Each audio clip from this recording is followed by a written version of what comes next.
Welcome to Variant One Shot. Today I wanted to talk about one of my favorite objects in comic books, the Green Lantern Power Ring. The Power Ring first appeared in All American Comics issue 16 in July of 1940. A Green Lantern ring, also known as a power ring, is a piece of jewelry that grants the wearer incredible powers and abilities by harnessing willpower. They are considered by some to be the most powerful weapons in the known universe. Depending on the skill and willpower of the wearer, it could do almost anything. The first Green Lantern ring on Earth in modern times was crafted and worn by Alan Scott and powered by the mystical Starheart. The Guardians of the Universe gathered all random magic and fused it into the Starheart, which gained sentience. A piece of the Starheart fell to Earth and was fashioned into a railroad lantern, which during a train disaster saved Alan Scott. Creating a ring from part of the lantern, Scott fought crime as the original Green Lantern. In Scott's earlier appearances, he would project a beam of light from his ring that could do various things, such as move objects, melt metal, shrink objects, and put out fires. He rarely used it as an actual weapon and preferred to fight with his fist like any other pulp adventure hero would do. He was also not able to affect wood and things related to it, meaning he was no match for a tree.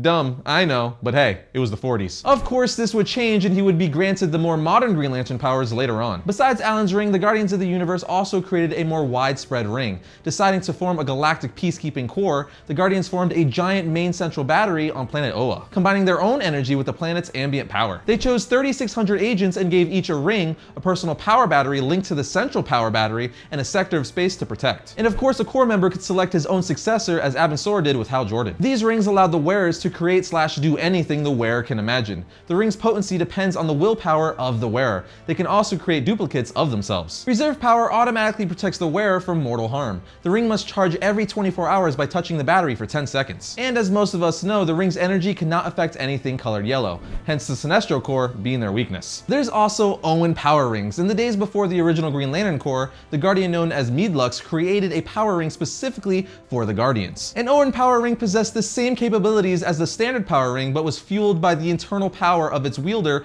and thus did not need to be recharged. Unlike the traditional Green Lantern power ring, an Owen power ring did not contain the impurity that restricted its capabilities against materials colored yellow. The revelation that such a weapon existed caused a great division within the ranks of the Green Lantern Corps. We also have other power rings from all the other Lantern Corps, but I'll save talking about those for future episodes. As for some of the powers of the Green Lantern rings, and again I'm saying some because there's just way too many to mention them all, you have artificial intelligence, universal translator, flight, invulnerability, wormhole creation, willpower constructs, time travel, and the list goes on. But with that said, that brings my summary of the Green Lantern rings to an end.